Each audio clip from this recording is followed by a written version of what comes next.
Lots of lovely people coming in that I recognise.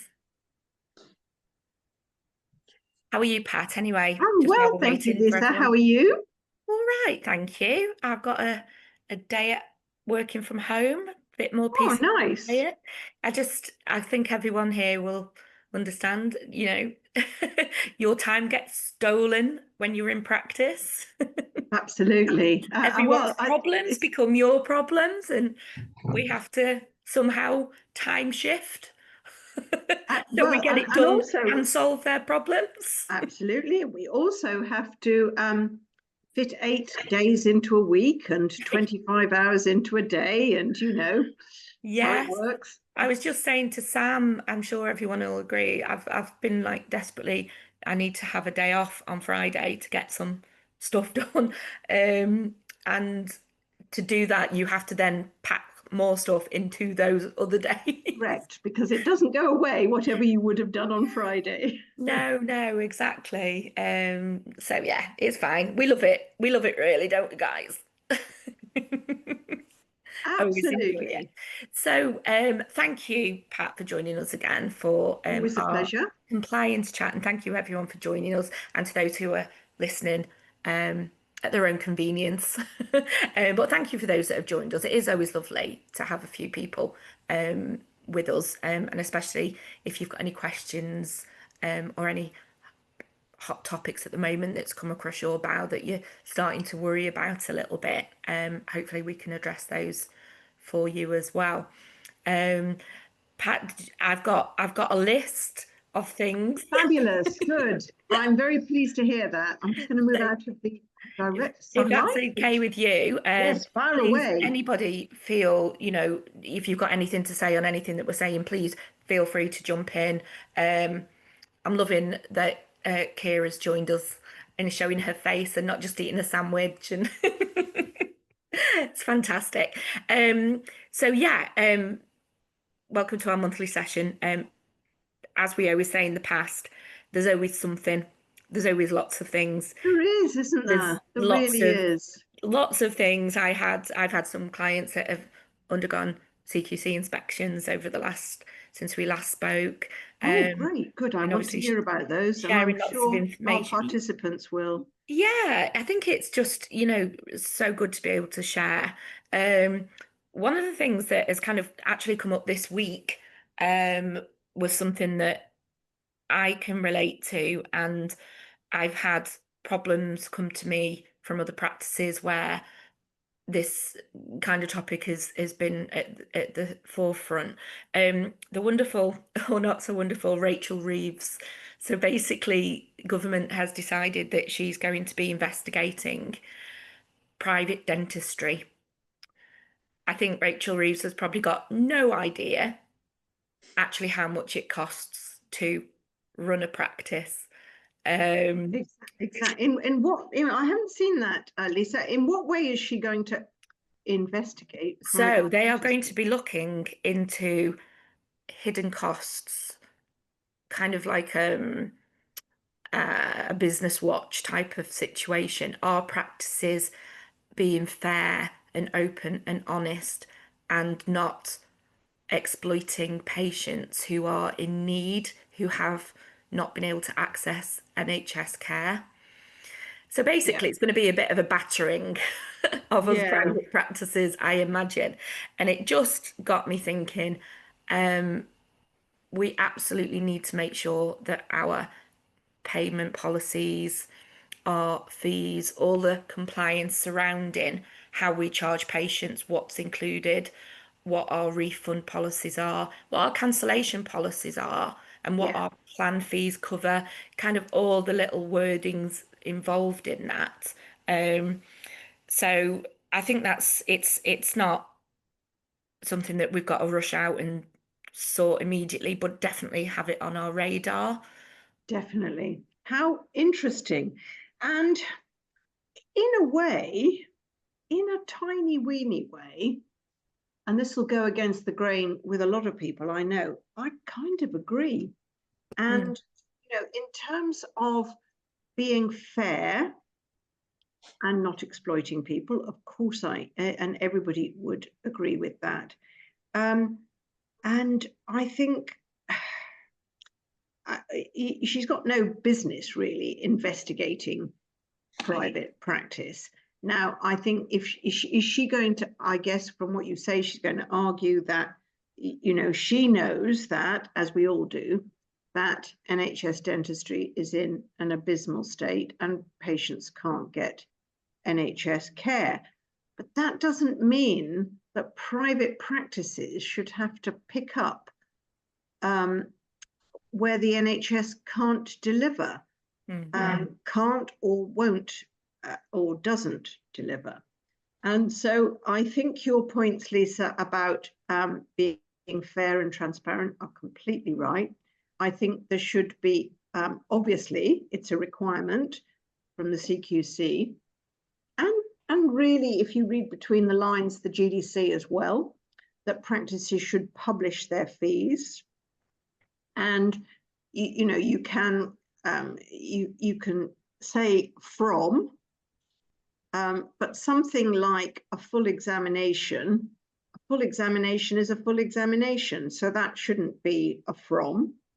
But I think that different practices charge in different ways. Some practices charge a set fee, some practices charge based on time and restrict time taken. Restricting that would be seen as very unfair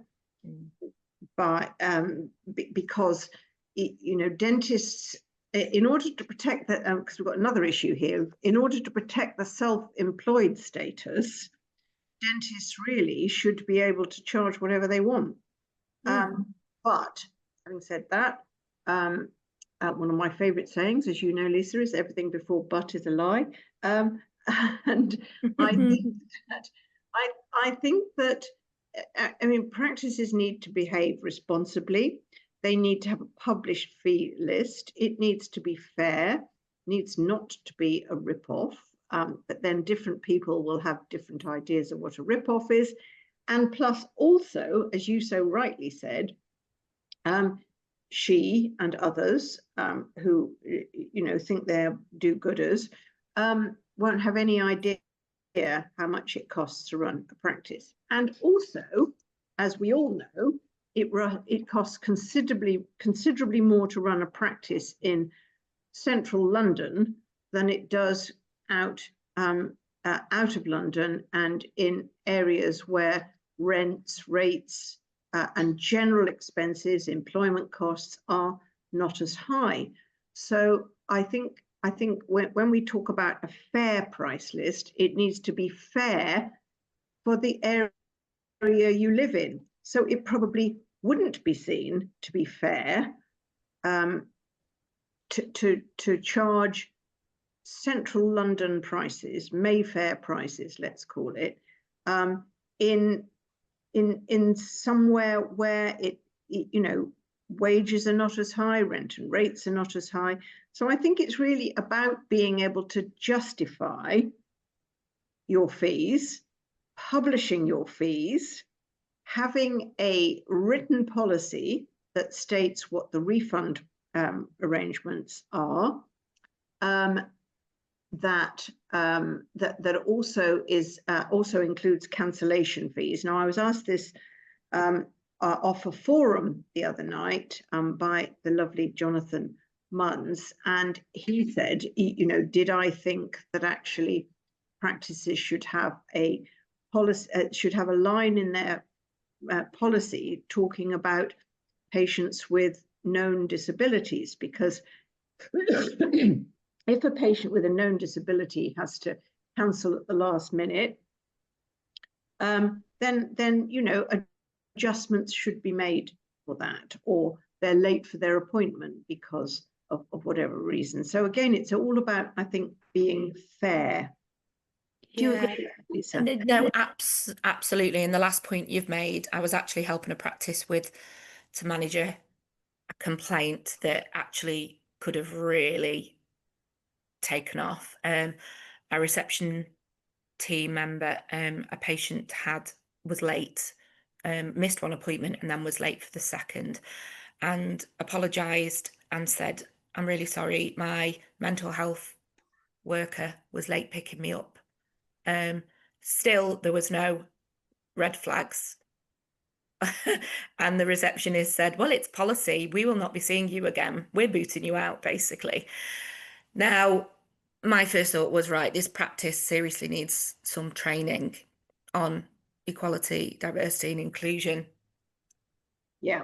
You can, and it was really interesting actually, because for me, that comes from the team not being trained Yeah. properly on that area, but also where's where's the kindness here? But it Well, I think also, it's worse than not them not being trained, actually, Lisa, because it all comes from the leadership. well, this is the thing, and my view is that I see practices to dictate practice rules so much that people lose the ability to free think. Agree. Now, for me and my team, and what I would always encourage in other teams is, yeah, there's got to be rules and boundaries, diary utilization rules, and there needs to be boundaries and certain guidance. But if somebody does something that's kind of not within that sometimes, but that it's done for the right reasons, and their way of thinking was this was this situation, I decided that I felt this, and the right thing to do was that. It isn't strictly to practice policy. However, even if it turns out to be the wrong thing to have done, I want my team to have a culture of being able to make the right decisions Definitely. based on individual scenarios. But more importantly, I think it's, and me, it was just, I just felt it was a mess and such a shame. And we managed the complaint and it went away. But I've urged them to get some training because, well, there was a couple of incidents with it, to be honest, something very similar. Somebody couldn't walk up the stairs and was told basically they couldn't be seen downstairs because of inconvenience. Now, I'm sure there's many people sat here who know what an absolute nightmare it is when you've got dentists upstairs that need to see a patient downstairs. Again, you've got to be so careful with making sure that we don't make this the patient's issue. We have to try and accommodate if we can and do it in a very sensitive way. Yeah, one that doesn't cock up everybody's diaries and the rest of the patients for the afternoon, but we still need to be very mindful of how we manage these situations, particularly surrounding sort of the disability side. Just going back to what we were talking about with investigation into the private fees and that kind of thing, I am of the mind that I don't agree that people should just charge what they want, but that they should charge what they need to charge and what they want to charge if patients don't like it, providing it's been done with the right process and Yeah. it's been done with informed consent and the patient's been involved in the choice of care, then, who are we to say what people should charge or not charge? If the Yeah. patient understands exactly what's going to happen and what they're going to be charged, that is kind of the free will, isn't it? It is, and actually, just before we go back onto that bit, what you were saying just now, Lisa, also it's all about empowerment of your team. If your team, if a practice team don't feel empowered to make a decision based on kindness and Mm, individual circumstances, then, in my view, that's not a well-led team at all. Um, exactly. yeah, Yeah. Yeah. absolutely. And then I think this see, I wonder what this is being driven by. Is this being driven by patients going off to Turkey to get turkey teeth done and then coming back and expecting the NHS to put right whatever it is has gone wrong? Is it Um, the government wanting to put its feelers into everything? Is it the government trying to um, compensate for the fact that NHS dentistry is on its knees? I think it would be really important and interesting to know what is driving this, because as you say, practices should be free to charge what they want and what they can, what patients will pay really. So I think that it's important to understand where this is coming from. because no They've government lost has ever control done of a this lot of before. practices, haven't they? They've lost control of a lot of practices and have to be Yes, seen to be the exactly. heroes that are trying to stop us greedy private practices from, you know, providing treatment and charging private fees, which are due. It's I just they just don't understand it and don't know enough about it to make a decision. Mm. We've got the lovely Kirsty with us. Kirsty's Simon Thackeray's. Sorry, Kirsty, just embarrassed now. Simon Thackeray's practice manager. I'm sure Simon's got this on his radar already. It'd be really interesting to. I can imagine exactly Yeah, what Simon would say about this. I'm thinking Yeah, after this yes. call, I'm going to contact Eddie Crouch actually and get the BDA's view on this, Yeah. because that would be really, really interesting. But I Kirsty, think what was his, sorry, Pat, Kirsty, what was in his all things, reaction? just be fair. Sorry. I was just thinking to Kirsty, what Simon's reaction was. Yes, well, I think we both know, we probably all know what Simon's reaction will be. Yeah, not though. I've not really spoken to him today, to be honest. Just set him off, set him off. But yeah, I think it's only just come on the radar this week, so Yeah, there'll be yeah, lots of things coming absolutely. out. I But think it's this just, needs a lot more investigation and yeah, understanding actually, and also I think it's quite important to get the BDA's take on it, and also the British Association of Private Dentistry as well, yeah, and get their official view on this, because no, yeah, absolutely. Okay. One of the other things that has kind of sort of come on my radar quite a bit over the last few weeks is the importance of real-time compliance, yes, getting everything in order, making sure it's not we're just waiting for an inspection to get where we need to be with compliance. Don't wait to get absolutely. these audits done. Don't wait to get your, improvement list sorted because it's just so much better for your business if you can. Yes, obviously we want to please the inspectors, but actually making sure that we are aiming for real-time compliance, being compliant currently, not just when we have to be, is so, so important, isn't it? It is incredibly important. In fact, imperative. It is imperative that you do that, because and also one of my favorite mantras, if you like, is don't do it for the regulators, do it because it's the right thing to do. So the CQC wants to know if your practice is safe, effective, caring, whether your team is responsive, and whether you're well led. What's not to like about that? Those are the things that make a happy practice, a happy practice that doesn't feel in a constant state of panic.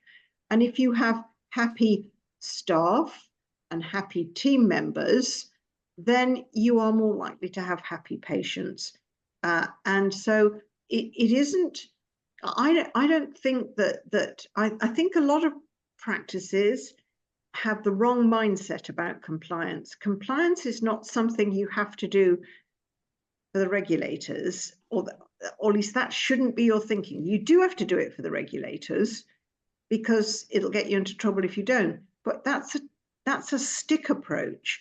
A carrot approach is that if you are more or less compliant the whole time, so you do your audits, you do your risk assessments, you make sure you stay up to date, you complete all your compliance tasks, when more or less when they should be completed, then this has taken a huge stress away.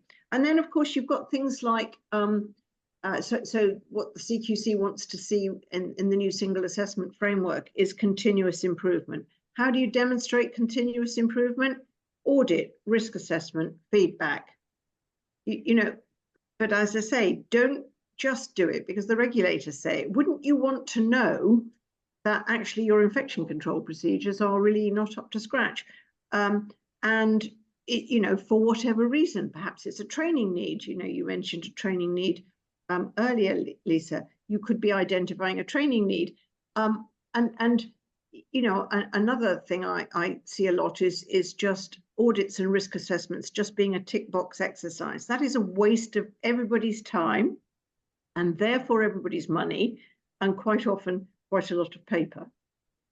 So do an honest audit. So if there are things that are not working quite right with your infection control, put down on your audit that it's not working and have a plan to put it right. Because otherwise, how would you feel if your infection control procedures are lacking and somebody gets some kind of infection as a result of your procedures not working?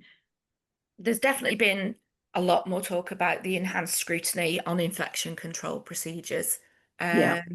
For inspectors. Do you know what? Pamela's just made a very good point. And when you were Great talking then, point. Pat, I was plotting, so Pamela's read my mind.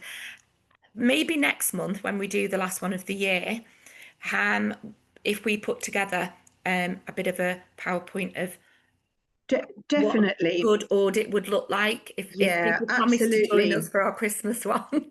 Yeah, That'd be really good to definitely. share, because putting our money where our mouth is, because it is a picture shows of that, says 1,000 words, doesn't it? If we can do that for the next Yeah, one in definitely. In December. fact, I have actually got a presentation that we can modify, Lisa, called Demystifying Risk Assessments and Audits. Perfect. So That'd be great. I can Pamela, your definitely. Christmas wish has come true. Absolutely, but Pamela, thank you for raising that, because I think quite often there is a fear that people will feel, oh, well, I should know, and everyone else will think I'm that I'm no good if I say I don't know. So thank you very much for raising that, and I think you are spot on. I do. So I did a event some time ago where it turned out that practice managers were finding that people were when they were doing their audits, they were just going through and going yes, yes, yes, yes, yes, yes, yes, and then when the practice manager looked more closely, then actually there was a pile of stuff that they weren't doing. But and when the practice manager then approached the person who'd done the audit, and she said, "Oh, I thought we just had to tick the boxes." And so I think that understanding how to do an audit properly, and actually a risk assessment. Now, audits are quite easy from the perspective of if you have an audit template, then you audit what's there, you audit what's not there, and then you have an action plan for putting it right. Risk assessments are actually even more difficult because you then it needs to be specific to your practice. So our templates within dentistry compliance, the audit templates are the audit templates, and they will give you an action plan at the end of it. They'll give you the infection control audit, gives you a score, as does the patient record audit. But the risk assessments come pre-completed with what most practices need for a risk assessment. But it might be that you need other things. Maybe you've got a very old building that is very difficult to do things in. Maybe you've got a local problem with environmental issues. There's all kinds of different things. So just using a stock risk assessment may not always be the answer. So, and if it's not the answer, how do you know what to put in? And then patient record audits are another one. How should you do that? I've got some quite strong views on that, which don't necessarily align with what generally happens out there. But I have a reason for having those strong views. So I think, yes, Lisa, if we make our Christmas edition, bring them into Pie edition. Wear a Christmas hat. And a Christmas hat. If Christmas we've got to jumper. talk about that subject, we should make it more fun. Absolutely. No, I can make anything fun, Lisa, as you know. We enjoy it all, really, don't we? Yeah, no, Yeah. I think that's a really good point. Let's and take it to the next step even, and actually have some information for you guys about how we then give that out to the wider team, how we maybe have those conversations with Yeah. anybody that has fallen a bit below par that we need to find an improvement plan for.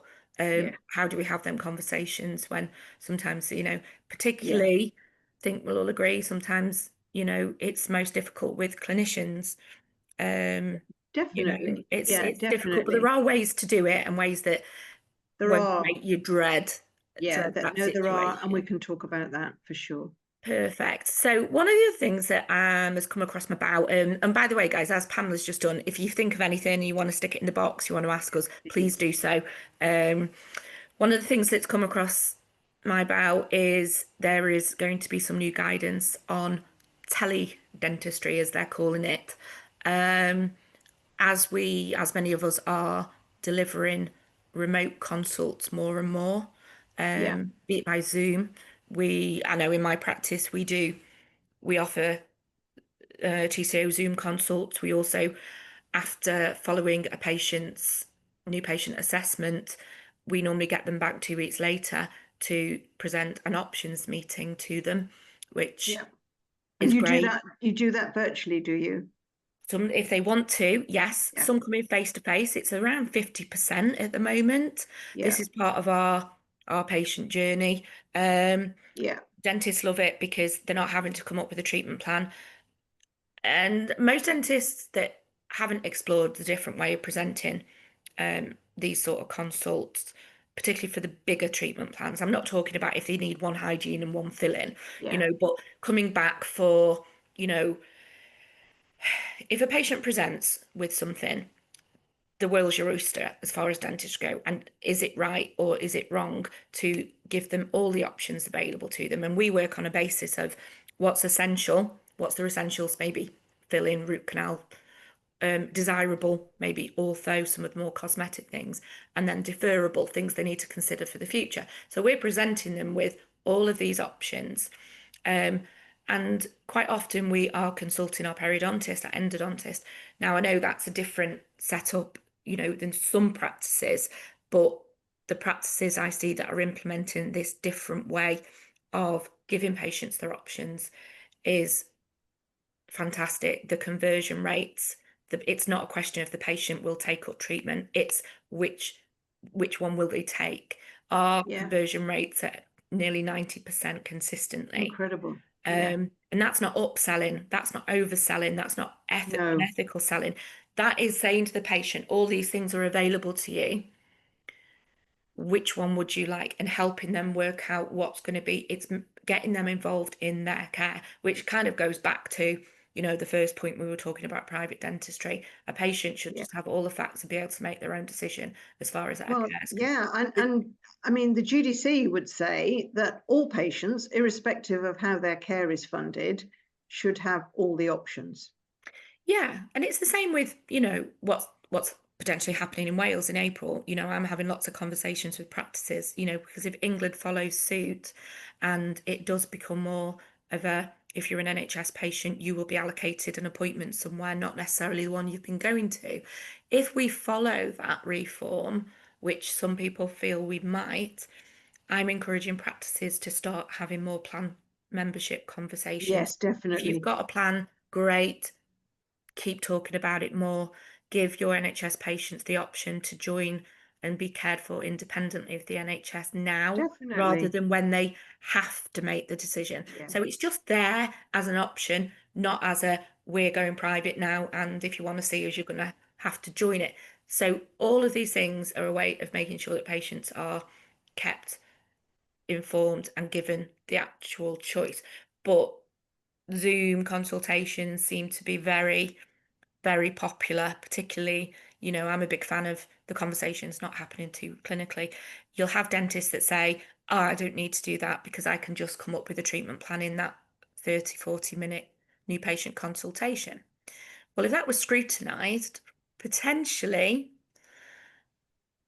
you could argue that they've given the treatment plan that they want to, and not the whole scope of generally what's available, just what's available from them, which is that the right thing to do? Because you get dentists, I have it all the time. Oh, well, I'm not going to sell them something they don't need. And I'm like, this isn't about selling them something they don't need. This is about telling them what's available and letting them make the choice. That to me is more ethical. Yes, I think, but I think we have to be a little bit careful about letting them make the choice. So one of the things the GDC is keen on is that yes, you give all the options, but I think we've perhaps gone a bit too far with the patient makes the choice, because They need the pros and cons of everything, and yeah, they also do. But then what happens if they don't have treatment. Exactly, including having no treatment. I think, though, that certainly, perhaps, and I might be wrong on this, but I think the much younger dentists have moved to a point where it's entirely up to the patient. Whereas very often patients will say, well, what would you recommend for me? And the GDC does want you to say what, as a clinician, what you think the best recommended option is for that patient. Yeah, I think you can't win. You can't win. No, you can't. But I think, if it goes back to what we were talking about right at the beginning, is being fair to everyone. So patient's got a gap. Okay, so the options are let's say the patient's got a gap in their mouth and it's visible and they can't eat brilliantly. So something could be done. Whether it should be done or not is again a conversation between the dentist and the patient. So they've got a gap. So the options are do nothing.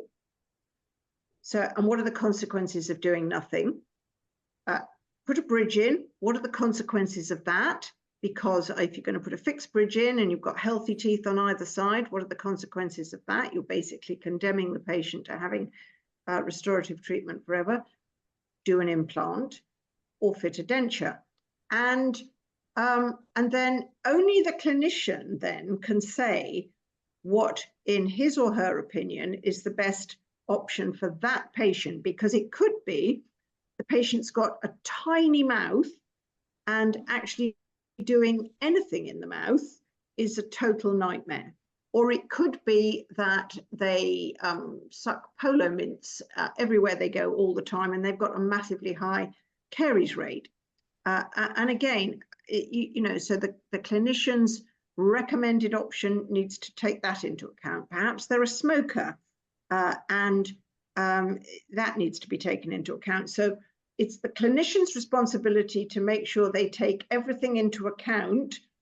But then I don't think that the clinician should then abdicate all responsibility and delegate all of that to the patient. And I think that perhaps is a bit of a trend to it's entirely for the patient to decide. It can be. I think they get worried about the consent being the patient's choice entirely, and it actually should be more of they are involved in their care. Exactly choices, right. not. Yeah.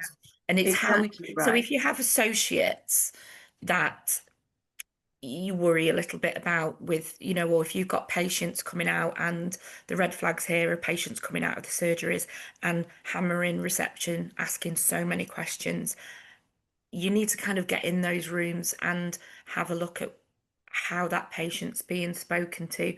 For me, I do believe genuinely that the days have long gone where they go in the surgery, they have a chat, and out pops a piece of paper at reception or on a clinic pad for them to sign. Definitely. I think that's way gone. But yeah, you're right. It still need a dentist to have the backbone to say, okay, so I've given you all the options. If this was me or my wife or my mum, this is what I would be leaning towards. Well, I think I think it needs to be focused on that individual patient, because their wife or sister or mother might not be a smoker, might not be, might not have 6 millimeter pockets everywhere. So it needs to be made individual to that patient. And I think this is a really great line of chat, conversation here, Lisa, actually, because it leads on to one of my favorite hobby horses, which is the difference between informed consent and valid consent. So informed consent is where the dentist or the TCO or whoever, or both, tell the patient what the options are and the risks and benefits and so on. That consent, though, is not valid unless the patient understands. And so the thing the GDC wants is, and the litigation lawyers want, is valid consent. Now, if all a dentist does is tell the patient what the options are, and yes, the risks and so on, but doesn't check that the patient has understood, then all the patient has to say is, yeah, I know I signed that form. I didn't understand what he or she was saying, though. And then that's it. GDC will throw the book at you. So I think it's a very, very difficult environment, particularly for younger dentists who are not, who are terrified of being sued and litigation, and they're going to end up in front of the GDC and so on. What they don't often realize, though, is that by taking some of the actions they take, they're making themselves more likely to end up in front of the GDC or in litigation than not. Yeah. No, that's true. And I think, sometimes the point we started on, like the teledentistry, where we are recording conversations and recording meetings with that patient, or whether you audio notes, transcribing it, whatever you want to do, that is also a really valuable tool to make sure that we have got that valid consent from the patient. Yes, and not Just informed. having a look at, I like to see what the conversations are in the TCO room and in the surgeries occasionally as well. It's for me, it's about protecting us from potential complaints, which you all know, those that know me know I love juicy complaint. Preferably not from my own practice when it happens. But a lot of it comes down to where it's gone wrong at kind of a consent stage, and you've not got a leg to stand on. So and that is it's a huge problem, because I think a lot of dentists think they've got consent, and it's not until they're with a litigation lawyer or the GDC that they find out they haven't.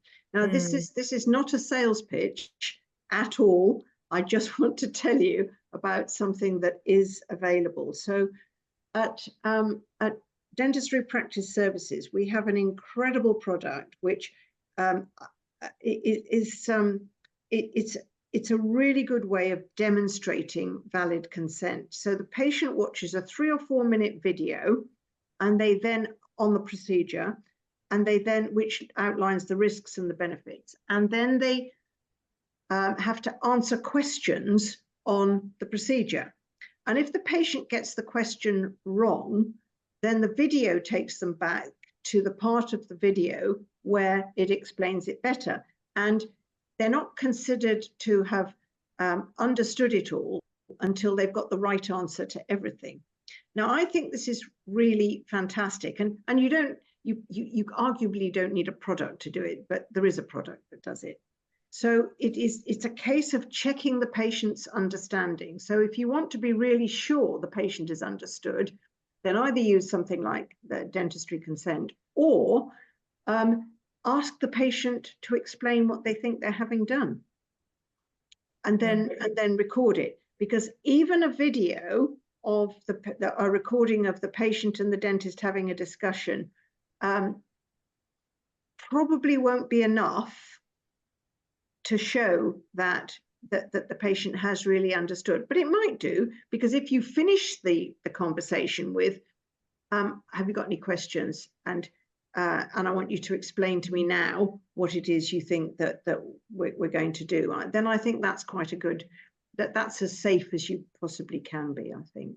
Yeah, I think it's definitely worth adding to your agenda for your practice meetings, just to run past it. What does informed and valid consent to mean to the people in your team?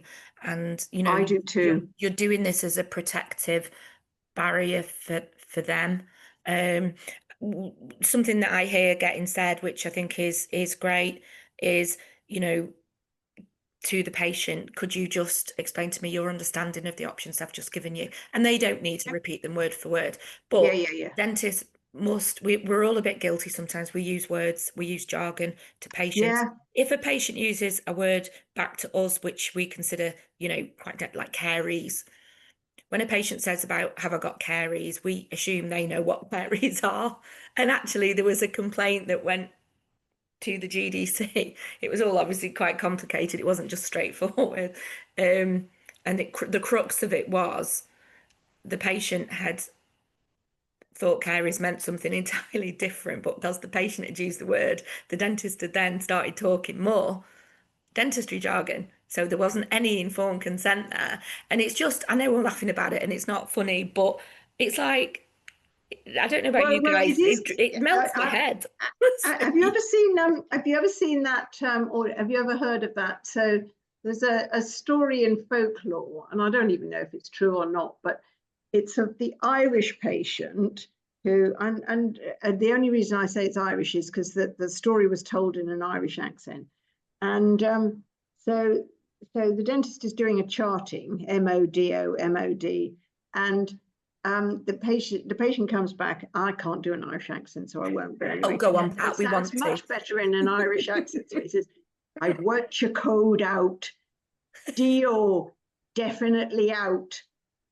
MO maybe out. MOD Really? maybe out definitely." And so, but that's similar to what you're saying about the Carey That story. Yeah. that sounds, I adore my clients that I go and visit in Ireland. But I kind of can see that that was probably originated from Ireland. They're fantastic. It's fantastic over there. The patients are so much easier to manage. Apart from that one, obviously interpreting something Yeah, completely wrong. absolutely. But yeah, Absolutely. But I think it really does nicely illustrate how, so the dentist that says to the patient, well, you've got a non-vital lower left six here, so you need to make an hour's appointment for an RCT. yeah. So, and it happens, we might laugh.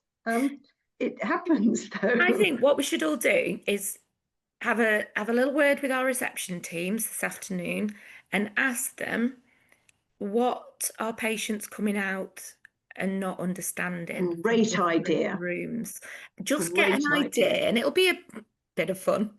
Don't tell the clinicians at this point because we want to feed this back to them positively and constructively. Yeah, But what are patients coming out and not understanding? What are they asking questions about? Because superb feeding that idea. back is such a great idea. And it will make reception very happy to not have to. Reception shouldn't be having to answer too many questions on reception. For me, if they're doing that, some box is not being ticked in the surgery. Without a doubt. And you know what, Lisa? I think I'm a really good communicator. And I thought I was really good and clear with my patients. My patients did that too, Mm. and and I did my absolute utmost to check they'd understood, never to use jargon. I run courses on all of this stuff. However, my patients still didn't get it, despite me knowing everything I should be doing and doing everything I should be doing. They still said that, and Yeah. they'd come out and they'd say, "What did she say? What did she mean by this? What did she do with that?" And so it happens. So are we able then to ask everybody on this call, if you do that, would you share this information with Lisa? And then perhaps we could look at that on the next one of these sessions as well, Lisa, It because can be I our very own audit. fascinated. Yeah, yeah, Our yeah. very own audit. Our very own audit. Yeah, Yeah, absolutely. definitely. I think that'd be really, really interesting. I think it's a good idea for us all to do it occasionally, that sort of thing. Just looking at the time, I just wanted to get in. Yes. There's been some news this week. Many of us already do BLS, ILS pills for those of us that do we do pediatric sedation. So we have a whole day in-house training for medical emergencies. Um, I'm a massive fan of making sure that is a very important one to be face to face because it does demonstrate real life application and Yeah, it's not something I believe, I don't know if you agree, Pat, that should be done as an online completely course. agree. I also feel that you shouldn't do the basics when it comes to something like that. I'm a big advocate of doing something that bit more, not because you have to, but because actually it's the It's the right. right thing to We do. have a fair amount of medical emergencies, not just because we do a lot Do of you? sedation, but Because you're because a of big this practice, yeah. big practice. I'll tell you a really quick story before I go on to my point. So we did it, we actually had it last week. So we had the whole practices, to both practices shut down, and the people that we use are so convincing. We have Yeah. 3 trainers come. We have 3 trainers come, and the teams move around the rooms because the one trainer is just not enough for like 40 people. And it's so lifelike that there's not a year that's gone by when we're not convinced that what they're pretending to have wrong with them I'm sure. is actually happening. And what was a new one for us last week, and this is where it can, a serious subject can be fun and really important for the team. So we have our pediatric dentist who just obviously treats children for RA. She's amazing. She's the most lovely, innocent, kind person, and she talks to all of us like we are those children, which is just so amusing but lovely. So she was with the trainer, and the trainer was obviously, we didn't know what was going to be happening with him, and she said, "Hello, Nick, how are you today?" And he turned around and went, I will edit this, F off." And she went, and we just all, but obviously he used the real word. Um, it's not often you're all just completely silent, especially my lot. And he was having a hypo. And then he went on to get very abusive with. Yeah. And I just Yeah. wanted to make the point. And there was one time when I'd gone into the office to check emails, and one of the trainers wandered in and was just very confused and being really weird with me. And I was like, "What's up? Were you okay?" And he just went really weird on me. And it took me about 20 seconds to realize he was actually pretending to have some kind of episode. And it was Yeah. Yeah. just, Yeah. for me, the importance of real life application in these Couldn't agree situations, more. which Yeah. brings me on to my actual point. Sorry, I keep that what happened last week is it's kept me going smiling for the last week. Um, Oliver McGowan training is the guidance is going through for face-to-face, in-house, in practice Yeah. training to make sure that engagement is enhanced.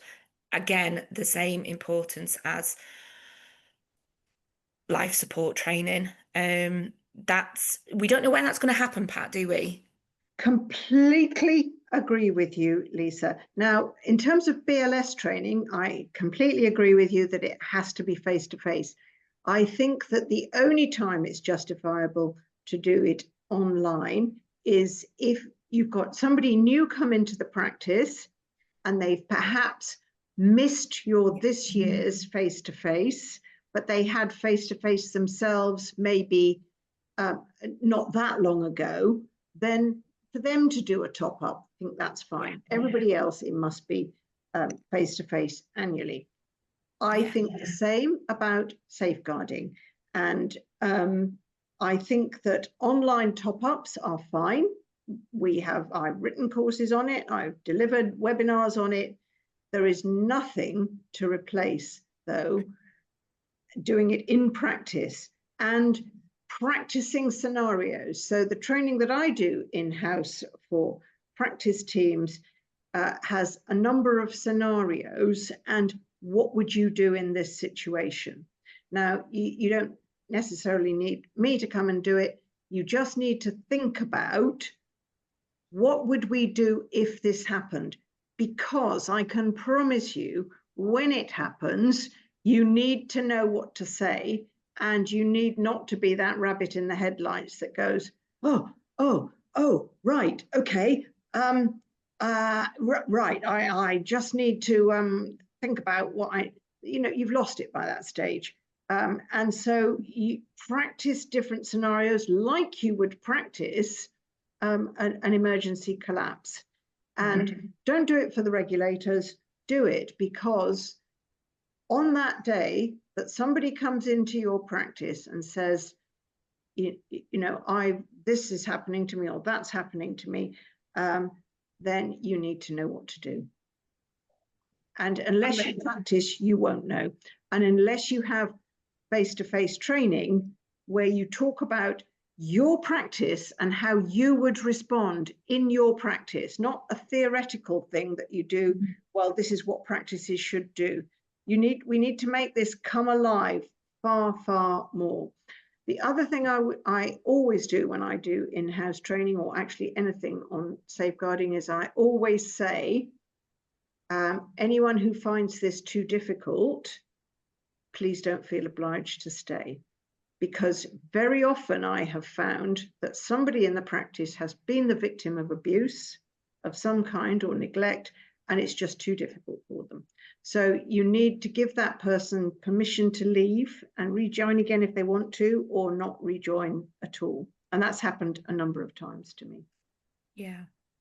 No, I do. And I know it's difficult for us to carve out time for, even for, a practice meeting once a month. Sometimes it's one of those difficult jobs, but hopefully we'll get some information about when we are going to have to start doing these in-house, but there's no reason why we have to wait. We can, No, we're going to start doing it. Yeah. We're going to book ours for in-house next year, and Yeah. if it becomes mandatory, then we're okay, and if it doesn't, then it's been a benefit anyway. But no, I'm also a big fan of equality and diversity training for the team, for patients, but also the number of times, I'm sure you guys have had this, where somebody in the team has said something or used a word or term that has been offensive to somebody, the trouble and strife and divide it can cause within the team is so difficult, for the sake of them just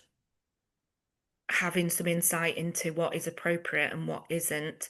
And we always joke, and older people often joke, oh, well, it's my age, I don't understand. We can't accept that. It's their responsibility to understand and to always, be appropriate and not inappropriate. So I'm a big fan.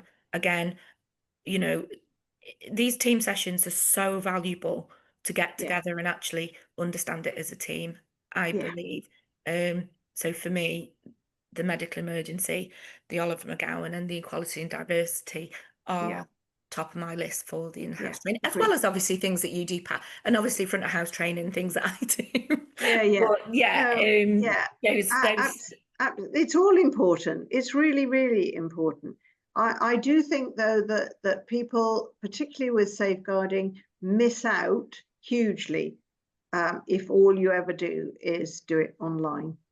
Yeah. You miss out on the opportunity to really bond as a team and what would we do, and you miss out, potentially you miss out on the opportunity to save someone's life. Yeah, definitely. We are coming up to the end, guys. As me and Pat said before, we will get our heads together between now and the next one, and present something that will be, hopefully really helpful to you on audits and safeguarding in my head now, and risk assessments. Does anybody have any sort of specific questions that are burning away at them this week that they want to ask? You can say it on here, you could drop a message, or you can pop a message over to Sam or myself or Pat after, if you prefer to do it a bit more quietly. That's absolutely fine. But as always, very grateful for you coming and doing this with us, Pat. And anybody that wants a demo for dentistry compliance or consent, obviously very welcome to get in touch over that. I know it can be difficult addressing this with clinicians, but I think if it's given to them as we want to make sure we're protecting you as well as the patients type of approach, why wouldn't they want to? Exactly. And if they are obstructive, I would be concerned personally, and start digging a little bit more. But that's just me. I'm that kind of practice manager. It's like, if I see something, I'm like, I'm fine unless I see something that's not okay, and then I go out like a sniffer dog. Absolutely right. No, exactly. Yeah. So has anyone got any questions? Anything that you'd like us to cover in the last few minutes? Anything you'd like more information on? Anything at Anything all? interesting happen? Yes. Hi. We Hi, actually hi, had an Andrea. interesting case. We recently made the referral to local MASH regarding safeguarding child. In 3 months, he had 2 falls, chipped 2 teeth, and on the last visit, he came with a black eye. So actually, the dentist asked his mom if he has the black eye because of the fall that happened in the park. And she said, no, he actually fell off the bed yesterday.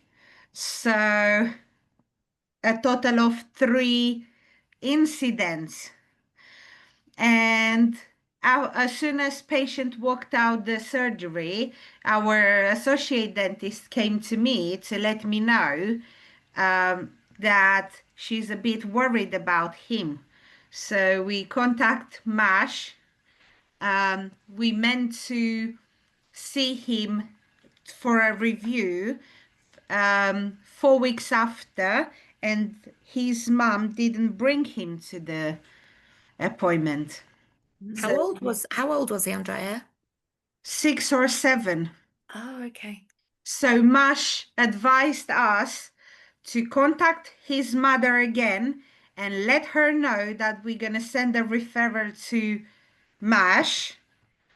And of course, she wasn't happy about it. And she explained to the dentist that both incidents, so the last time when he had a fall and the black eye happened with dad, but dad has a different, looking on his medical history, dad has a different surname compared with the child, but mom has the same surname as child, so it might be a stepdad because she mentioned few times that he's a partner.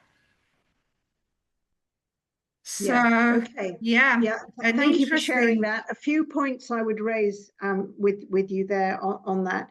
So talk to your dentist and say it's incredibly important to ask open questions. So you know, a question like, did he do it like this? That's a leading question. And so you shouldn't ask leading questions. So the right question is, how did, to the child, how did you do that? And then To the child, yeah. to the child at age 6 or 7, how did you get that black eye? Okay, so that's an open question, not did you get that black eye falling over? That's a leading question. And the same question to the mother, how did he get this injury? Okay, so when you ask an open question, then it's a question that you can't just answer yes or no to. So that's a closed question. So did you get this black eye falling over? That's a closed question to which the answer is going to very often be no. So that's the first thing I would say. The second thing is that it is really important you assess whether telling the parent you're going to make a referral could put the child in more danger. And from what you said, potentially it could have done. And so you don't need consent. You don't need to tell the parent or the guardian or whoever is in attendance that you're going to make a referral if you think that the victim is at risk of further injury. Because think about it from the mother's perspective. The mother, somebody is abusing the child, more than likely. So now the mother, if it's the mother herself doing it, she's going to be scared. and she's going to be angry. So she's going to be not in a good place. And it's not beyond the realms of possibility that she'll get the child home and inflict more injury on the child. So if you genuinely think that you could be putting the child at risk by telling them, you don't need the mother's permission to refer. And actually, arguably, perhaps the police should have been involved as well, because if this child has ongoing injuries that are not fully explained, then perhaps the police should be involved. Involving social services is the right thing to do, absolutely. The problem with social services, though, is that they're so overwhelmed and so overworked and so understaffed, and the staff they've got aren't always trained properly. That's what happened with Star Hobson, the little girl that died at the hands of, I think, maybe her mother and stepfather, or mother and uncle, or something like that. And the people on the case, A, didn't have enough time, and B, didn't have enough training to know what to do. But you're in this, in some ways, privileged position because you have spotted it. So it's up to you to make the right decision about what to do. But then going back to Lisa's point about how valuable it is to talk about this in practice. So are you a practice manager, Andrea? Yeah. Okay, so discuss this, not with a blame sort of idea, or you did anything wrong. Discuss that at a practice meeting as a significant event, record that you've discussed it as a significant event, and then talk about how you could have handled it differently and better, and whether actually the consensus view amongst your team is that actually a referral to the notifying the police would have been a good idea, or not, as the case may be, because you know the case, and whether it was or wasn't the right thing to do to tell the mother. Because my fear is always that the mother will take the child home, tell the partner, or if it's the partner inflicting the injury, or if it's her inflicting the injury, then the child will be in more danger. And particularly in this case, since there have been now 3 incidents, that's not a coincidence, I would say. Yeah, we didn't blame on mother because we saw her and the way she took care of her son. So she was extremely caring, lovely. We could see there is a good relationship between both That's of them, great. Yeah. but we didn't know who's doing that at home until our dentist discussed with her, and she said actually 2 of the incidents happened with her partner.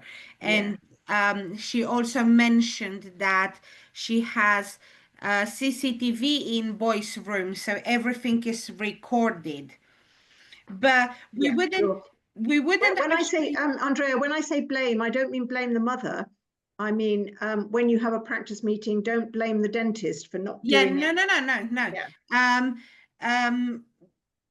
It was actually the first case in the practice with. Yes, sure. So first step obviously was to contact social services, and they advised us to let mother know. Yeah, Otherwise, I don't think. I understand that. That is the advice. If you read Child Protection and the Dental Team, the online document, it does say that. It is, however, at the end of the day, your responsibility to make a decision about whether you do or don't agree with social services, because this is how things escalate and go wrong. You know, that is the official advice. Discuss it with the parent. If, in your opinion, though, discussing it with the parent is going to put the child in more danger, then you don't need to do that. That's a big onerous decision, though, to put on you and the clinician and the team. But I think if we want to try and avoid headline things in that happen all the time. So Sarah Sharif's another perfect example, that the little girl that was murdered recently, and just that case is terrible. Star Hobson, terrible case. And so I think, yes, that is the advice from social services. I think, though, question that advice yourself and think, I don't think I'm ever so comfortable about this. And I think that by doing that, I could be putting the child at more risk, and you will never be criticized for that. I think one of the, looking at this from a mum point of view, I'm even though mine are 18 and 22 now, and I'm all alone. I remember an instant when my youngest daughter had fallen, my eldest daughter had fallen down the stairs, and she told she told someone that Granny Pat, not this Pat, obviously, Granny Pat had chucked her, knocked her down the stairs. And it was like, wow, obviously she didn't, but she'd missed a step in. And anyway, I had to take her to the hospital to have an X-ray. And literally 2 days later, I got a call and somebody popped around, and I was so grateful, that obviously I could explain what had actually happened. But for me, I remember feeling not angry as because, it was an innocent situation. If that mum can't fault you as a practice if you've taken a step to try to protect that child if they've got nothing to hide. And I think that's the point, Lisa. That is the point, because these people can be very manipulative. So let's speculate and think for a moment that it is the partner. The partner might also be abusing the mother. And then what happens is that the mother maybe is reliant on the partner for whatever reason. And sometimes people find it very hard to leave and do something about it. And there's case after case of that happening. And so that the mother could be protecting the partner, even though it's the partner that is causing the damage. So it's a very difficult situation. It really is. it's important you've learned from it. When I say that there are, I mentioned these 2 points about open questions and referral. You followed advice. You followed the official advice that there is out there. You didn't do anything wrong. I'm just saying, just think carefully as a team about what do we think the chances are, team, that actually the child could have been in more danger. Pat, can we just check that also refers, that can be used for adults as well? Yes, absolutely correct. Yeah, definitely. Yeah, that's really helpful, because I know. Yeah, thank you for that, Andrea. That is a really great example. Yeah, you actually made me think of it, because obviously she didn't bring the child in for the second appointment, and Yes. of course our dentist had to contact MASH to let them know that they didn't bring the child for second time. Yeah. And we got no replies from them. They just wanted an email to write there and confirm that the child was not brought to the practice. Yeah. And that's it. But we had no contact from MASH, so we don't know if they actually took an action of it or not since then. And it's about a month. I think what I would suggest you do, Andrea, is that you follow up yourself with MASH and see what action they've taken, because this is your responsibility to make sure appropriate action has been taken. And if it hasn't, then you need to decide what other action you need to take to make sure the child is safeguarded in the best possible way. I think, yeah, just another point, good to hear you guys are really using was not brought for private practices that don't have to do was not brought. It's so important that there is a safeguarding barrier there. as an equivalent to was not brought that you are following. So again, doing things not because we have to, but because it's the right thing to do. So thanks, Andrea. Thank you very Wonderful. much. And that is it's a really sad and at the same time helpful example for anybody who is watching this. So thank you for sharing that with us. Thank you, Yeah, guys. we unfortunately we had some situation going on in the last few weeks. Yeah. I shall give you a call later. Yeah.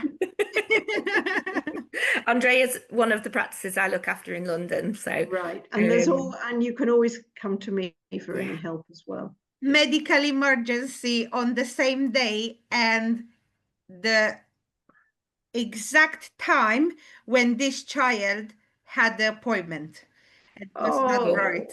Oh, it's typical. Andrea. Good for you. Good for you to manage. That's what we do. We manage things, don't we, girls and boys? We got any boys on? Yeah. You all have my enormous respect and admiration for the job you do. Oh, thanks, Pat. Well, I appreciate yeah. What can we do? We keep going. We do. Absolutely. Pat, thank you so much. Andrea, Thank you. everyone else that's joined Thank us, you. really appreciate you joining us. We do enjoy it. Hopefully you've got some good information out of that you can filter into your teams. The next compliance day is 8th of December. It's a Monday, so that'll cheer our Mondays up. And we will do the audit and risk assessments as we promised that we'll share with you. So we'll see you in a few weeks. Pat, thank you again so much. Sam, thank you for organising for Adam. Really appreciate it. Everybody have a really good rest of the week. Yeah. And thank you to Lisa and Sam as well. And thank you to our audience who turn up faithfully every time. And lovely to see new people there as well. So thank you to everybody. Thanks, Thank you, guys. Thanks. Bye.